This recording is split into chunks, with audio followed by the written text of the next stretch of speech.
11 Niang and Zhu Linyi watched the moonlight together. 11 Niang took out He Li Shu. She wanted to tear up and leave the book, but Zhu Linyi stopped 11 Niang. This He Li Shu can always spur him and remind him to take good care of him. Cherish the present. The next day, Dongqing came to Chafang to look for Ember. She wanted to know why Ember used her to harm 11 Niang. Ember had never thought of harming Dongqing and 11 Niang. Dongqing was obsessed with Zhu Linyi. She believed that Dongqing would also be willing to become Zhu Linyi's woman. It wasn't until this time that Holly knew Amber's misunderstanding, and also revealed that she hid the belt privately just to learn stitches and embroidered a belt for Limbo. As for her wanting to let Zai Niang leave Zhu Mansion, she didn't want Zai Niang to stay with Zhu Linyi, a cold-blooded and unruly person like Zhu Linyi. 11 Niang and Zhu Linyi heard Humber's words outside the Chafang, and they entered the Chafang. Zhu Linyi asked why Humber looked at him so much. Humber then revealed the matter of Aunt Tong, thinking that Zhu Linyi and Yuan Niang were killed. Own sister. Zhu Linyi explained everything to Humber clearly. He had never done anything wrong with Aunt Tong. At that time, Aunt Tong was accepted as a concubine just to preserve her reputation. He also asked if Aunt Tong had any difficulties, but Aunt Tong did not do anything wrong. Never said it. Everything has come to light. Ember did everything because of misunderstandings and for the sake of 11 Niang. 11 Niang interceded for Ember, and hoped that Zhu Linyi would not tell Mrs. Zhu about this matter. Zhu Linyi could open up the internet, but Ember is here. This time almost harmed the entire Zhu family. Zhu Linyi asked Amber to leave Zhu Mansion immediately. Amber knew that she had no face to stay in Zhu Mansion. She hugged and cried with 11 mother. After the two said goodbye, 11 also learned from Amber that the incident was related to Aunt Kin. Wu Lixing's body was sent back to the district government. Even though Jinny Yuanhu was angry, the dead soldiers who Wu Lixing brought out of the city were private soldiers, so I couldn't see it. The Wu family had to suppress the matter forcibly, and Mrs. Wu hated it very much. Lin Shixian, Wu Lixing died, but Lin Shixian came back safely and got everything from the Wu family for nothing. This is not fair to Wu Lixing at all. Linbo came to confess her mistake to Dongqing, and Dongqing threw half of her embroidered belt on Linbo.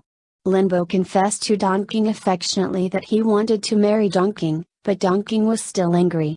Not only did she not agree to Linbo, but also he took out the hosta that had been broken by Linbo and asked Linbo to restore the hosta to its original shape.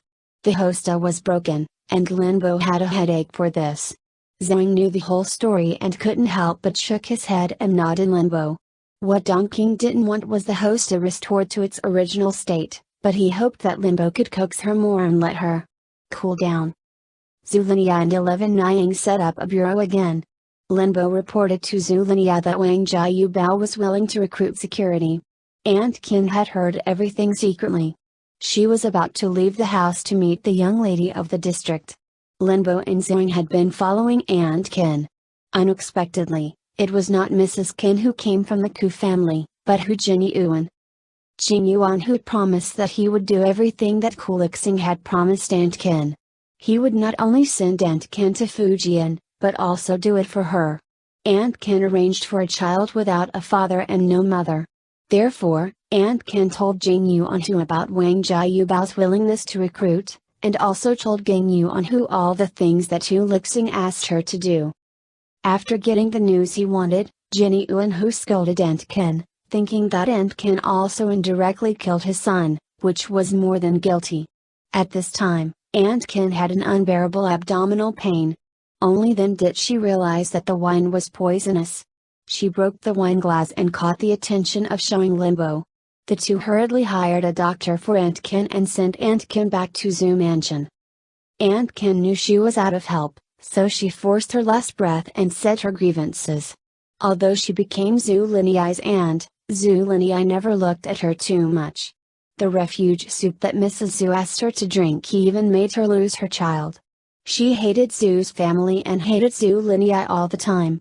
Yu Niang, what she hates is that Zai Niang had promised her to raise brother Ji for her, but later she was brought up by the second wife. She only wanted to have a child of her own, but she was disappointed again and again. She was nothing but 11 Niang is just a pawn in their fight for power. Zhou Linyai explained to Aunt Qin that it was his intention to hand over the child to the second wife to raise her. Aunt Qin sneered. Zhu Mansion still thought she was humble and did not even have the qualifications to be a mother. Zhu Linyai didn't mean this. Mrs. Zhu even wept and apologized to Aunt Qin. She let Aunt Qin take refuge soup just because she was afraid that the main room would embarrass Aunt Qin because of her children, but she did not expect that it would kill Aunt Qin for her life. Ignoring Aunt Qin, he also apologized to Aunt Qin. Aunt Qin waited for many years, and finally waited for this apology, but she didn't intend to forgive Zhu Linyai. She and Zhu Fu owe nothing. 11 Niang came to Aunt Qin's side. She knew that Aunt Qin was in her heart, but her way of striving for her happiness was wrong. Aunt Qin knew that Zai Niang was a good person. She told Zai Niang that she had seen Aunt Lv killed by the people in Ulixing in the temple. She has had enough pain in this life. In the next life, she only wants to be born in one. Ordinary people can have a husband who loves her, and a few lovely children, instead of being as deep as the sea in the Hu Mansion, lonely until dawn.